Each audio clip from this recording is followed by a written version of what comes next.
อ๋อโตทุกคนสมว่าเราปลดบ่วันบ่ไหวอีหลีหรอกอันนี้ถือมองดังเดียวบ่นี่ฮะดังเดียวแต่ว่าย่างยังบ่ทันเบิดโอ้ยมองดังเดียวถือว่าคุ้มโอ้ยโอ้โตบ่นี่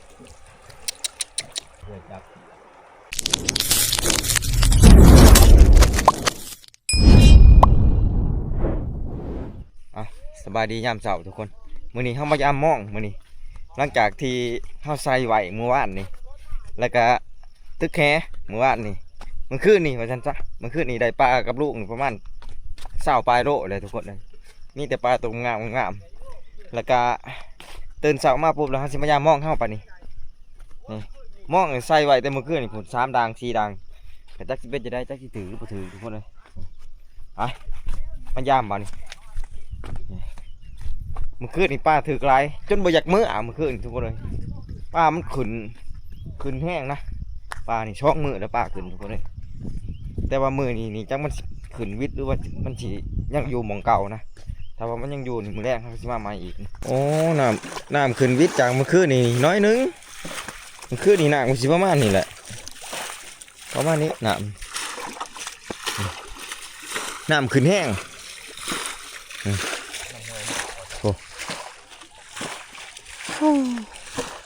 มีแต่เหือกเขาหาปลาเมื่อคืนนี่ผู้นอนเผากับเผาได้เมื่อคืนแต่ว่าเฮาทนบ่ไหวฝนตกไหลก่อนขึ้นนี่ก็เลยปบขึ้นปลาท่วมขึ้นทั้งแคมทางมีเบิดปลามันเข้ามานอนเขามายัง เลยโอ้โอ้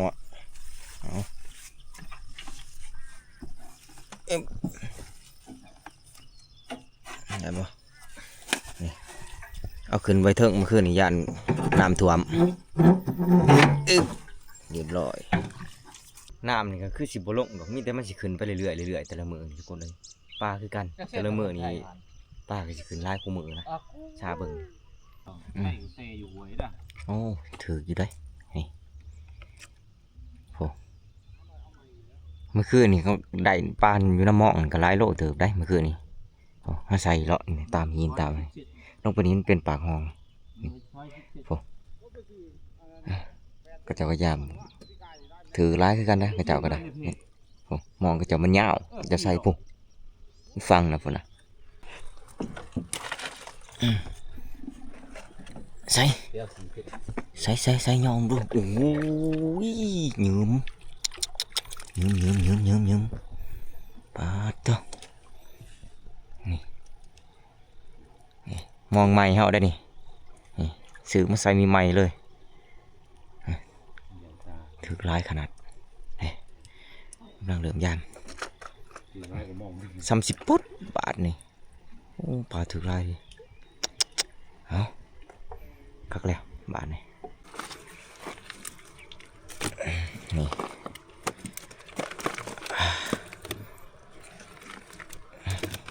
รุ่นนี้ใส่มอง3 เส้นได้นี่นี่โอ้นี่ถือขนาดทุกคนเลยนี่ปลามองเขาเลยนี่มาท่านตึกแฮจากบาทเลยแฮนี่ยันตึกบ่ท่านเลยแหละก็จะตึกก่อนไปละนี่ข้าตะยามมองเลยเพื่อยามแล้วนี่คือสวยล่ะนี่อย่างที่3โฟนเอามีแต่ปลาอันนี้เนาะนี่มีแต่ปลาปากนี่ปลาไก่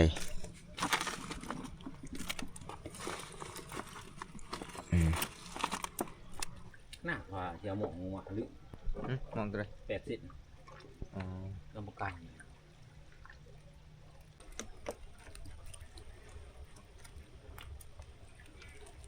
นี่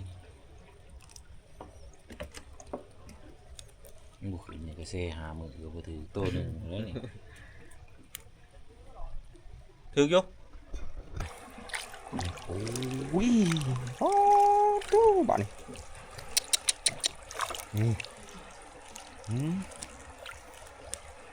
ตู้มองจมเลยทุกคนมองจมเลย เยิ้ม ฮะ มือนี่มานเลยมือนี่ผู เนี่ยก็โอ้ยหน้ามาตี้ดึงมาพอไม่ใส่เราเคยจับเร็วเคยจับมาถีบย่างเลยใช่ดึงมาเกิดขึ้นมันตามน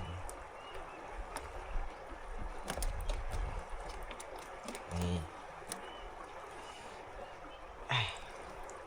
มองใส่แซ่ป้านี่เลยมองป้ามันขึ้นเลยเด้ป้านี่บกูออก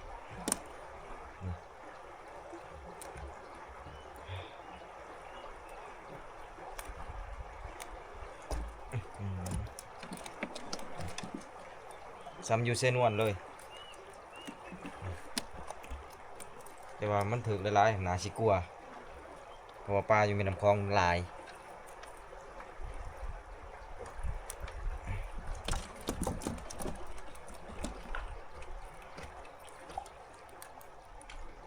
เนี่ยมอนลอยมาใส่อีกมันถึก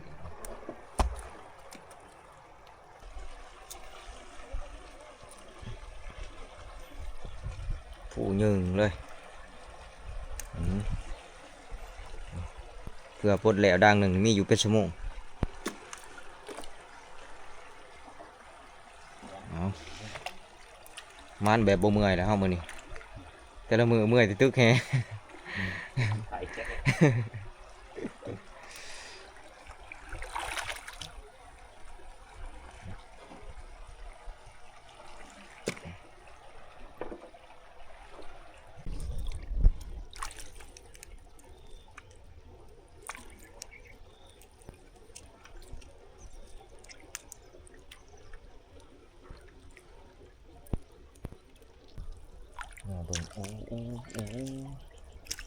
โอ้จุดร้ายคือเก่าใส่แล้วโอ้ยนี่30ปดจนขี้แห่เป็นไผ่ลุงเฮา2คนนี่โอ้ยพุ่นอ่ะ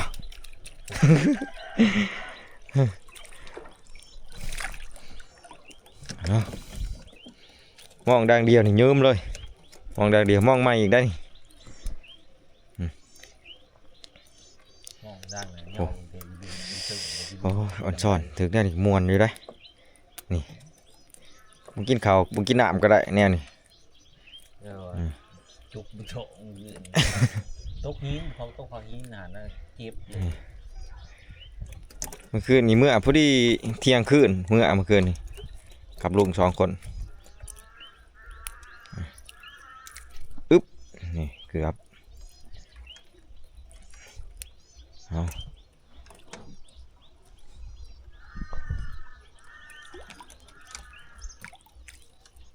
โอ้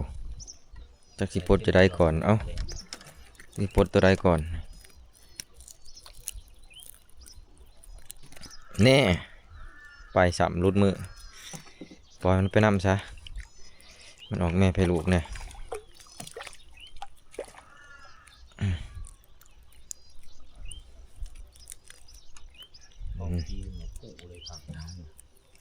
ปุ๊บพูดอยู่หิมได้นี่ขนาดอยู่หิมตาฟังได้นี่นี่โอ้ปลอกแล้วจังว่าปูมเนาะพูนโอ้ย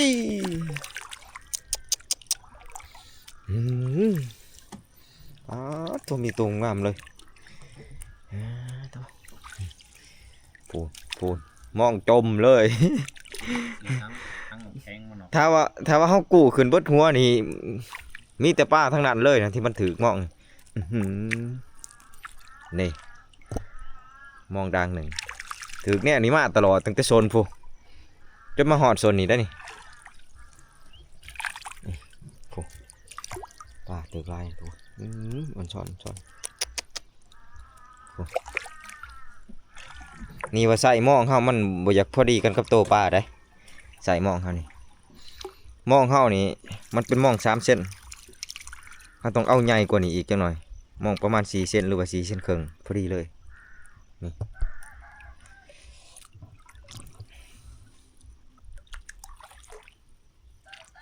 ปูมทั้งยืม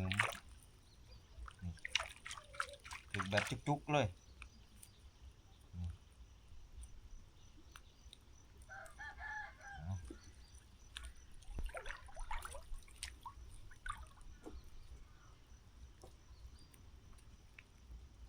นี่แต่ปลานี่เนาะเยอะเลย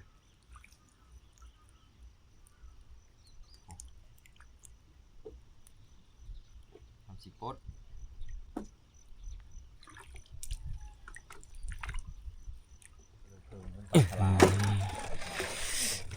บาทนี่เอาทำสิเก็บบาทนี่นี่มองดังเดียวปูมเลยโอ้อะไรหลายโลแล้วมองดังเดียวนี่มีละ7-8 โลน่ารู้7-8 โลได้นะมีแต่ใส่นี่เลยทุกคน ซิปเลยมาจ้าเต็มกล่องซิปเลยนะ คันเต็มคลองนี่แมันซิปแมันบ่ เนาะได้แล้ว อ้าวมันหลุดน้ำกันมันสิเต็มบ่คลองนี่คันเต็มคลองนี่10 โลได้นี่เอาเก็บไปเรื่อยๆสะออนนี่ป้าถือมองมื้อนี้มีแต่อันป้านะปลาไก่นี่คันอยู่บ้านเฮานี่ก็เขาเอิ้นว่าปลาปกแต่ว่ามันน่าจะบ่แม่นดอกมันคล้ายๆกันนี่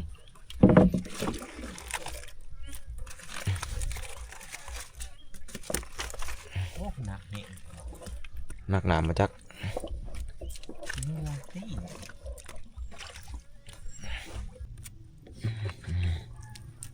โถนนี่เต็มเลยได้นี่เต็มแล้วนี่โถนเอายังบ่ทันเบิดได้นี่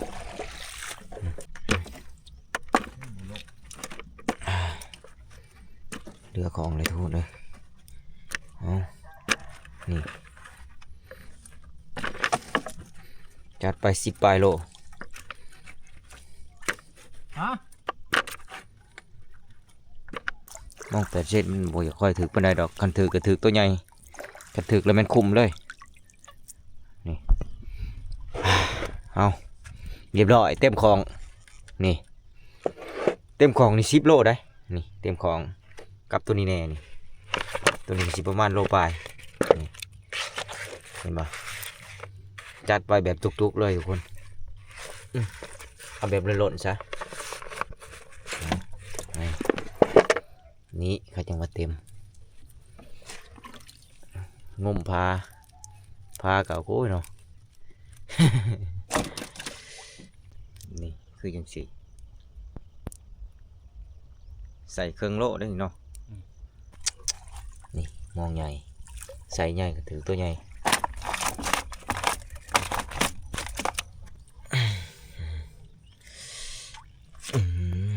นี่ปอทุโอ้นี่ใส่มอง8 เส้นได้นี่นี่ตัวใหญ่อ๋อ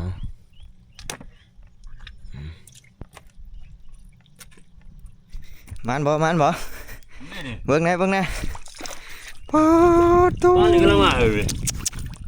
โอ้ตาย โอ้ยจะได้หลายลีเนาะ ย้ำมองมันครึ่งเลยดิ บ่ทันครึ่งมองจากดัง นั่งเดียวหาเลยฮะ ดังเดียว ปอ มันคลองกันมัน ทุ คลองต่อกันไปเลยยังปนหยาก ยังบ่ทันเบิดบ่มองดังเดียวนี่ ร่างก็หุ่นแห้งมันทำไปไก่สำอยู่ในสวน โอ้โหขุมเลย กลุ่มอยู่ครับ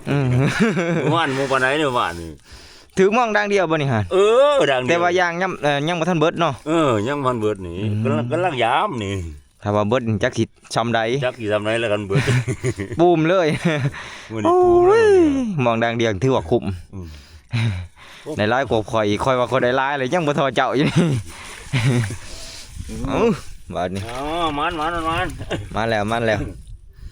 มาเลยเนาะรวมทั้งเบิดจักด่างมองเจ้าม อง2ด่างนะ จักเส้น 4เส้น อ๋อ 4เส้นนึงด่างหนึงแล้วก็3เส้นครึ่งด่างหนึง เออมีแต่ใส่ใหญ่ๆเนาะเอามาเลย มาแล้วเด้อบ่ดีเด้อ มาผู้เดียวกับมาเนาะ ป๊อดทุกคนเขาคิดว่าเขาได้หลายเลยนะยังบ่ทอเรามองด่างเดียวนี้เราได้เป็น20กว่าโลมองด่างเดียวเลย แต่ว่ามองด่างเดียวของเรานี่ยังปลดบ่ทันเบิดทุกคนเลยป้านี่แสดงว่ามันถึกนี่ถึกหลายเลยนะป้านี่เราใส่มันเป็นอ่าวป่าอยู่บ่นี่มันเป็นแกงเราใส่อยู่ทางหลุมเข้ามาเห็นแล้วเขาอ่อนซ้อนทุกคนเขาบ่เคยเห็นปลาลายปลานี้นะมองคือเบาหั่นแหละถ้าว่าใส่ถือบอลมันนะมองแล้วมันฟูขึ้นเลยนะมันถือปลามาบาดนี่ใส่เวลาวางให้เป็นประโยชน์ทุกคนสำเร็จไว้อย่ามันเน่ามันสวยแห้งเลยแดดออกเลยนี่แต่นี่ก็ยังซุ่มได้ที่มันถือก่อนมันเริ่มจากเน่าน้ำเลยแล้วนี่เริ่มจากเน่าน้ำเลยโอ้ยแปลกมีไข่เลยนี่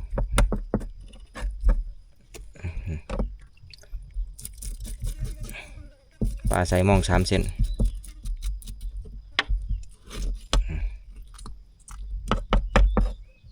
ถ้าเราสำเร็จขี่มันออกท่านมันก็สิไข่แน่มันก็สิบเนาไว้ปลาเขาก็สิได้แบบสดๆเมื่อตัวแข็งแค่ดีแบบนี้เลย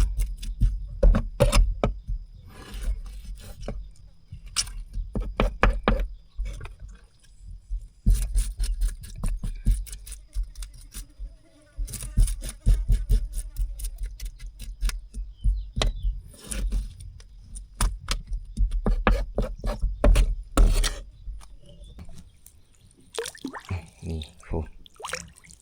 ยังถืออยู่บยุดบยอนได้นี่นี่ตัวนี้ใส่4 เส้นตัวนี้โอ้โหทุเบื่อเลยเมื่อเที่ยงมื้อนี้เฮานี่ข้าวเช้าบ่ได้กิน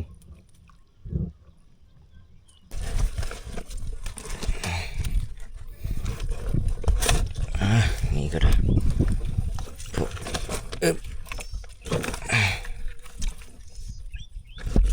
นี่มันตากแดดไล่มันก็อย่ามันเน่านี่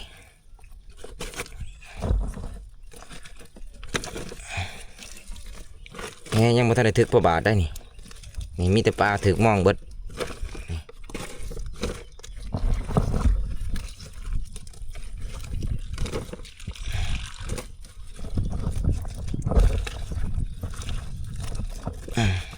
นี่พูนพี่กันยัง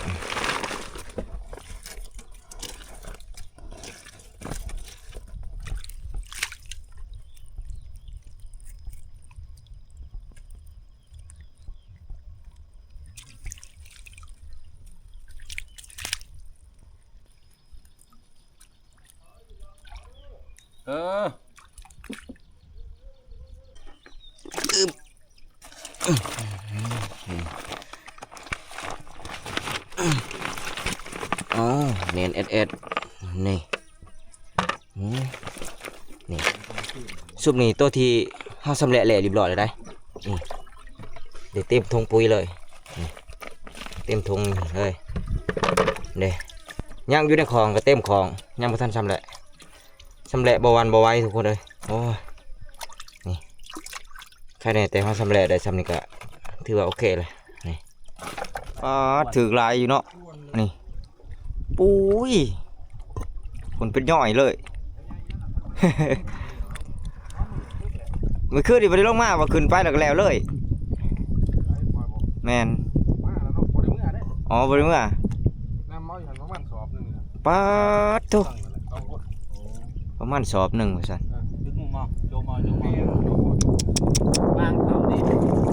เขาหลายเนาะหลายมันเหลือหน่อยเพื่อแกงตัวนี้บ่วิดปดบ่วันบ่ไหวจนโทรเอาผู้ซอยเนาะ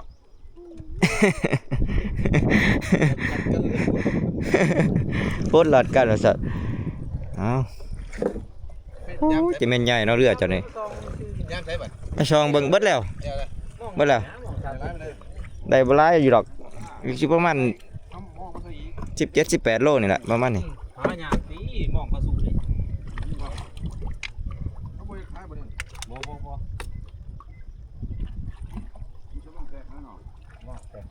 พูดน่ะ ย่อให้เบิ่งย่อ FC 4เส้นบ่หรือ4เส้นครึ่งนี่นะโอ้ใส่มันพอดีเลยเนาะอุ้ย ป้าคืนนี้ให้เบิ่ง อ๋อโตนี่อุ้ย บ่เล่นแต่คืน สมว่าเราปลดบ่วันบ่ไหวอีหลีดอกอันนี่อ๋อโตทุกคน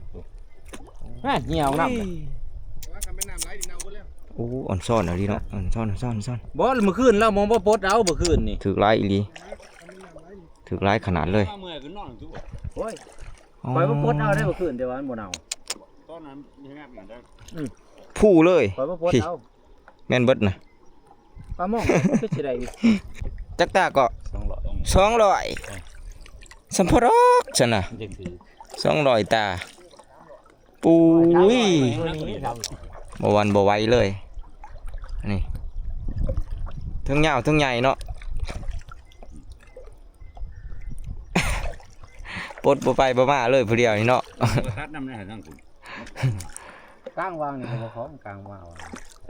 แม่นเบิดผมมีแต่ขาวมองนี่นี่ปอมองเบิดนี่ก็จะใส่ป้านี่ถือลาย ว่านั่นเด้ร้านเด้มักแลเด้เอาของมือเอาสิขายบ่หรือ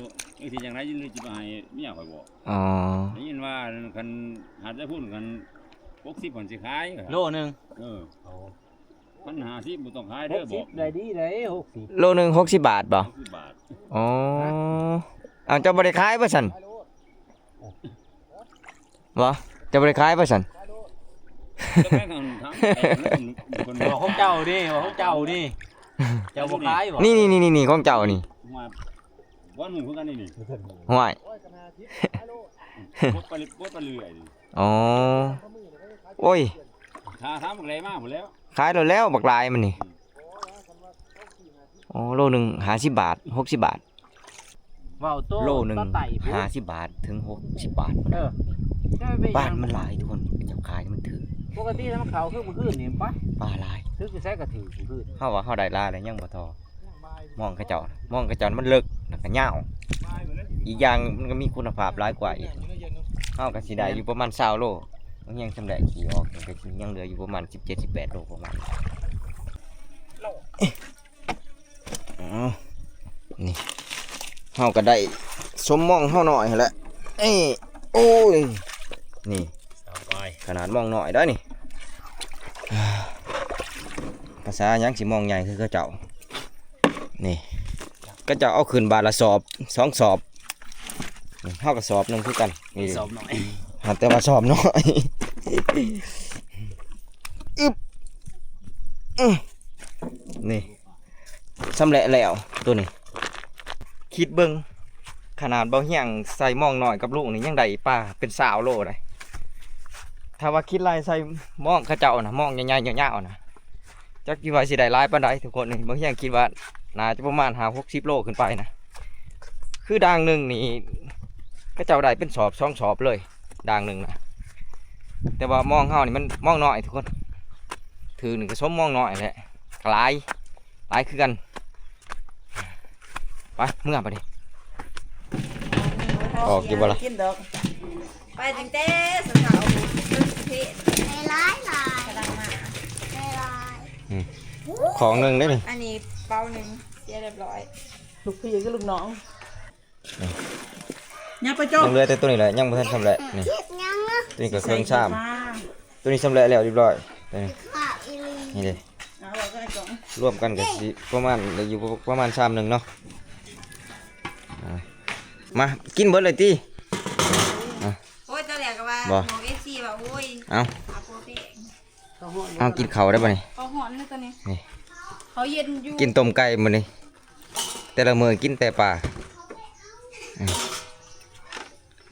เหลือละต้มน้ำมันให้เอ้ยนะ เอามา FC กินข้าวทั้งวันป่ะนี่ต้มไก่แล้วนี่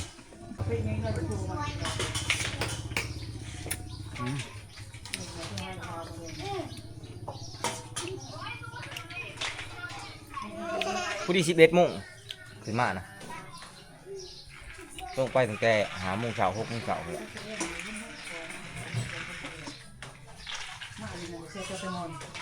ใครในมาวันเพื่อนมีแผนกกลัว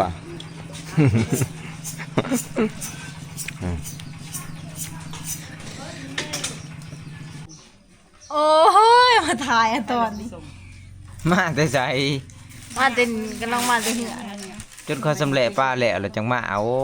ย นอนกำลังเต้น นาชิมาสำเร็จป้าซอย เฮ็ดบ่เป็นนะ โอ้ยอยากเห็นบ่เป็น ซูมใกล้ เอาหรือว่าน้ำ อาบแล้ว แม่นบ่ แม่น อาบแต่เช้า บ่ อาบแล้วก็นอน น้ำบ่ทันอาบขอเบิ่งคักแล้ว อาบแล้วปิดตาไม่เจอกันนอน ถ้าบ่คัดนี่บ่เข้าเกลือนุ่มนะจะกินเจ้าซื่อๆจบ มาขาดเฮ้ยมันเขาเล็บหนองเบิดอัน โอ้ยเนาะอันแลมันจังเล็บขาว มา เกลือมันอันนี้เอาคันนั่นแหละเว้นบ่เขาเฮ็ดเมื่อคืนนะเห็นบ่ มาแต่ยังนอน นั่นแหละ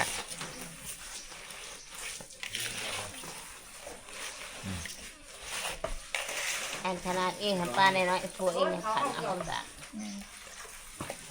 แล้วว่ามันสิเน่า นี่ตัวนี้กันแม่เราสิเฮ็ดแห้ง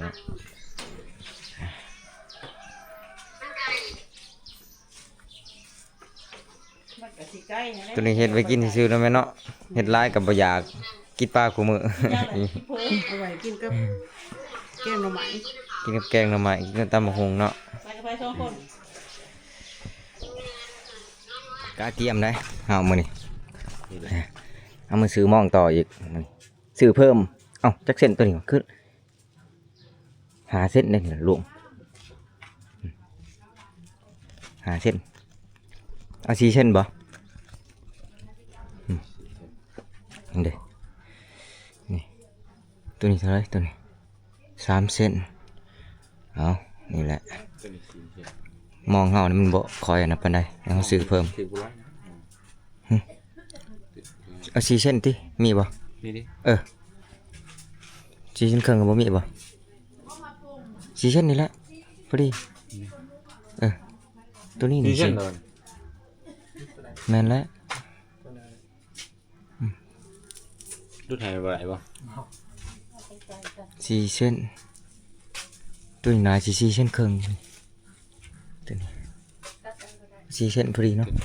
โอ้ดังอยู่อันเดียวกัน เฮ้ย อันเดียวกัน พี่ตัวนี้ใหญ่กว่าจะน้อยนั่นเด้ แย่งกู 4เส้นครึ่งก่อน ตัวสีคือเชื่อสีจังคือสีจังคือ อิงตามสายปลาเฮา ว่าสีเส้นมันคือใส่3เส้นคือถือ เอา4เส้นก็ได้ ได้จีได้ใจ ของเราถือ สีเส้นคือ 4เส้นครึ่งบ่ สีเส้นคือ โอ้4เส้นครึ่งแล้วซะนี่ วันนี้บ่ ได้น้ำสายปลาเนาะมันถือเบิดนั่นแหละสายปลาตัว ด้านนี้ก็สีเส้นคือสีนี่ดัง แม่นบ่ เดี๋ยวพี่จะได้เนาะไม่คันเนี่ย นั่นแหละมันยางมันซ่าก็ซื้อเบิดซองซะแล้วเนาะ เสียเอื่อย จักบาทนี่ 150 150 บาทนี่นี่เอาได้มองมาเพิ่มอีก1ด่างไปใส่มื้อนี้ไปฮะ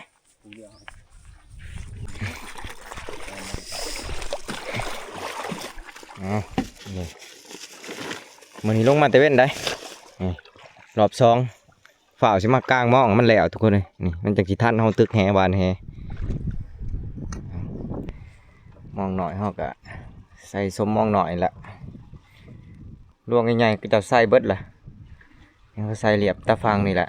ปลามันขึ้นมามันว่ามันขึ้นมาแล้วมันสิขึ้นเหลียบตาฟังนี่แหละนี่ใส่อยู่นี่ปลามันขึ้นมือนี่เป็นมือที่3แหละได้มือที่3นี่ก็คือ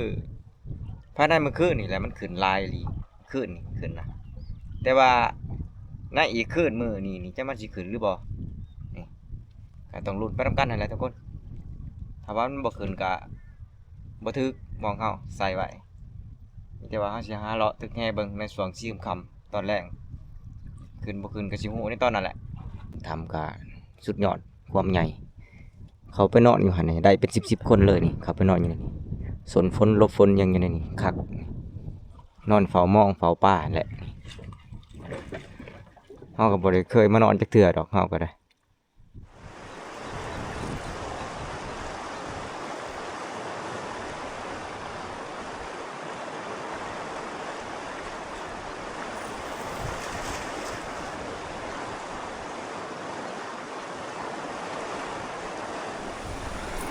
โอ้ยบ่ถูกทุกคนเลยเฮ้ยถึงป้าหน่อยนี่มีแต่ป้าหน่อยลูกถึงบ่อู้อ๋อมีแต่ปลากดปลากระแยงแล้วเนาะนี่เอาเลยบ้านนี้โอ้เอาถือไล่อยู่ได้ล่ะแต่ว่ามีแต่ปลาใส่หน่อยเนาะซุ่มใหญ่คืนวิทย์บ่ได้ประจักษ์พยานคืนวิทย์แล้ว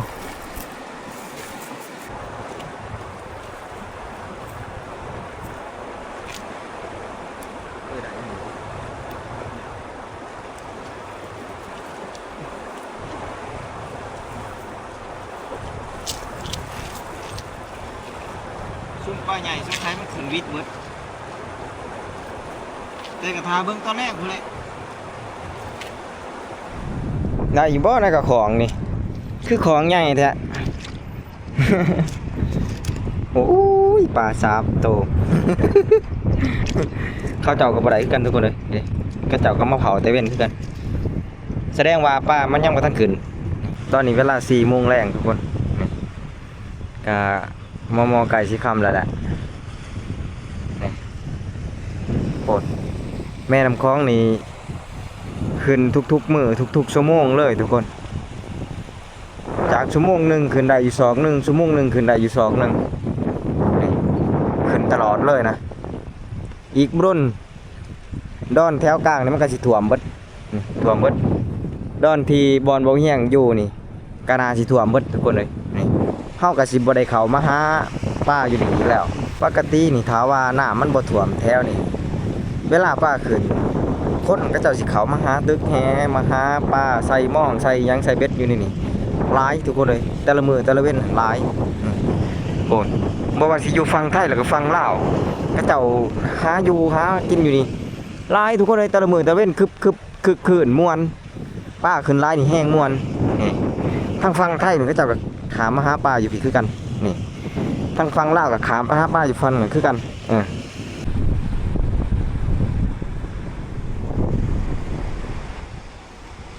นี่อันนี้คือบักหว่านี่บักหว่าอยู่กลางแม่น้ำคลองนี่แต่ละต้นแต่ละพุ่มนี่มีหลายเลยมีดกอีกพร้อมนี่บักหว่าคือกันแล้วก็บักหว่าบ้านเฮานี่มีหลายทุกคนนี่เป็นพุ่มแต่ละเกาะแต่ละดอนมีเบิดตะโกบักหว่าเบิดเทือน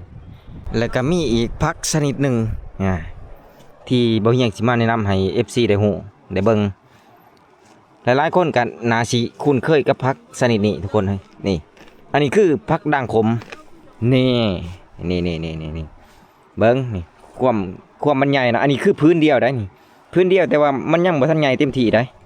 นี่พักด่างขมที่ก็เจ้าแกงใส่เขียดอ้อมใส่เขียดแกงใส่กบใส่ปลาอะไรยังก็ได้สำหรับผู้มักนี่ว่าแซ่บนี่พักด่างขมนี่อันนี้คือเป็นพักพื้นบ้านนี่ที่มันมีอยู่ตามทงไห่ทงนาบ้านนอกของหน้าคือเฮาเลยทุกคนแต่ว่าอันนี้มันอยู่กลางคลองนี่มันก็สิใหญ่แน่ดินมันก็งามอยู่นี่แม่นเบิดแล้วนี่พูน่ะเมื่อบานก่อนบ่ยังกะสิเก็บเมื่อนี่แม่นเบิดแล้วนี่พักด่างขมเบิดแล้วนี่พุ่นนี่แม่นเบิดแล้วนี่พุ่นพักด่างขมนี่อ่อนซ่อนบ่เฮียงมานี่ก็อ่อนซ่อนแล้วก็จักเป็นพักยังในบ่เฮียงก็ยังบ่ทันหูปานใดดอกนี่โอ้หูจักแต่พักบ้านเฮาอะไรทุกคนพุ่นตัวนี้แห้งใหญ่ตัวนี้พื้นเดียวได้นี่กอเดียวได้นี่พักด่างขมนี่พุ่นน่ะนี่บ่ต้องไปเก็บไก่เอากอเดียวเอาเงาเดียวนี่พอเลยเอาไปเฮ็ดกินตอนนี้เฮาก็ยังนั่งรอถาปลาอยู่นี่ ช่วงชีนเว้นคนยังบ่ทันหลายดอกจะหน่อยชิมคำคนสิลงมาหลายอยู่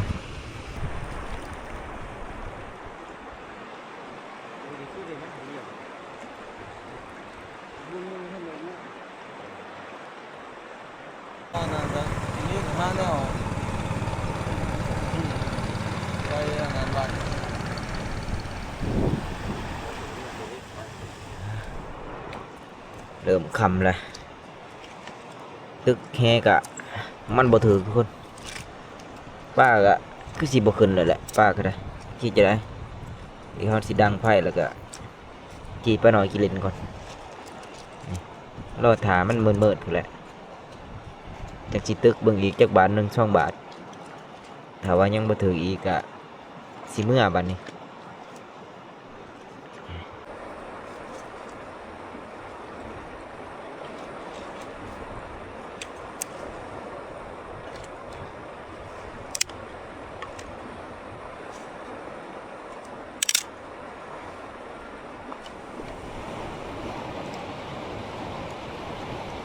ได้เมื่อไหร่ มันน่ากำลังมา โอ้ยกำลังมา อันไหนพี่ชัด แล้วได้ กำลังมาอันยามา ตึกก็ถึงแต่ปากกระแยงหั่นแหละ4 โต5 โตมีแต่ปากกระแยง รอไปใช้สัก ฮะบ่ได้หยังเถอะบ่มีนะ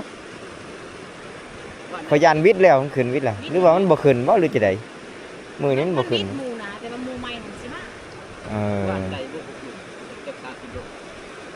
ได้ประมาณ20ปลาย21 22โล ครอบน้อยได้สองหนึ่ง ไผแม่นให้แล้วก็จะได้ไปสอบก็มีนะ อยู่ในไฟมัน ใช้บ่มึงเอาล่ะ พ่อบ่มีลูกน้อย เอาจอเบิ่งอีกก่อนจักข้าวหนึงถามมันสิมืดๆก่อนจักตึกบางเทื่อมันเข้านอนเด้ถ้าตึกเบิ่งตัวมันเข้านอนเอานี่จีปลาหน่อยนี่แล้วกินสิได้มันบ่ได้เนาะนี่อันนี้ปลาตึกแฮเลยนี่ตึกแฮได้มีแต่ปลาหน่อยซ้ำปลาหวยบ้านเฮาเอานี่จีปลากินเล่นก่อนนี่เขาก็บ่ได้ถือมาได้นี่บ่ได้กินข้าวแรงได้มานี่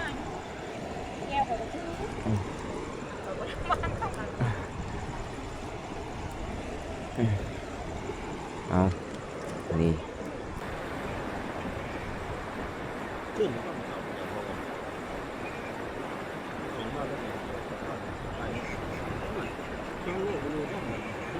ได้ร้ายมือได้กันได้ที่เป็น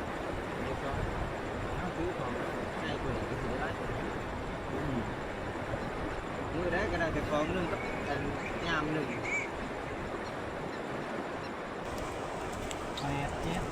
จีปานก็ได้สุกเลยได้นี่ลงเอาไหมเอาไหมเอาไหมกินจีป้ากินจีป้ามาพะเท่าจีป้านี่ มื้อนี้บ่ เอาสุกแล้วนี่ เอานี่เอาสุกแล้วนี่เอาเด้อนี่ เล็กหน่อยตายโอ้ยใหญ่ ใหญ่สิไหลแม่มันก็ตาย แม่ตาย มาเจ็บ 5 ปี เห็นอยู่ในข่าวเห็นอยู่ ที่ว่าโดยเจ็บที่บ่บอก เอาเด้อ อันนี้ว่าก็บอกเป็นเพื่อนอ่อนเลยเป็นน้อง ไปเจียวบ้องได้ก่อน ฮะ ไปเจียวบ้องได้ก่อน โอ้แจ่วแซ่บได้บ่ ยืมพอได้แหละยืมฟังได้ โอ้โห มาให้ใช้พอยหน้าก็มาดำมาแล้วก็พอมาเขา ว่านี่ก็บ่ได้ถือลงมาคอยลงมา4 มื้อ5 มื้อบ่ได้ถือมาจักมื้อเมื่อ4 ทุ่ม5 ทุ่มเมื่อ เจียวบ้องคอยตำเจียวบ้องมาตัก เขาเจ็บเขาบอกเขาบอกว่าเป็นอะไร คือนะ ในโรงพยาบาล อันนี้โบเดโบแบบนอนเจ็บปวดเจ็บ เจ็บจนอยู่ จัก ห้อง มาเจ็บ ตาย แบบใด ไปกลับไปย่ามองข้างพุ่นแหละบ้านนี้ทุกคนเอ้ยตึกแฮนี่มันบ่ถึกเลยปลามันเศร้าขึ้นล่ะเป็นหลุนน้ำมองเฮาพุ่นดีกว่านี่ไปหายามมองพุ่นตึกแฮนี่มันก็บ่ถึกทุกคนเอ้ย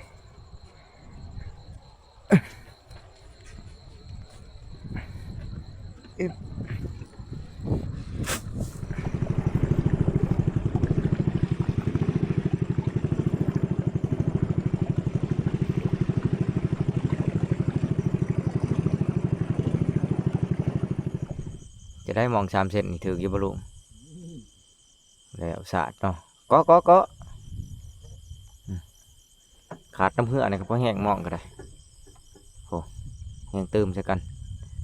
ป้าก็บ่ถือคือคนเอ้ยบาดนี้บรรยากาศเงียบเงามื้อนี้บ่คือคืนคือเก่าตึกแฮก็บ่ถือกลางมองก็บ่ถือนี่บ่มีซ้ำเนี่ยนี่มีแต่สิมื้อแล้วเนี่ยนี่มีแต่ว่ามื้ออื่นพุ่นแหละ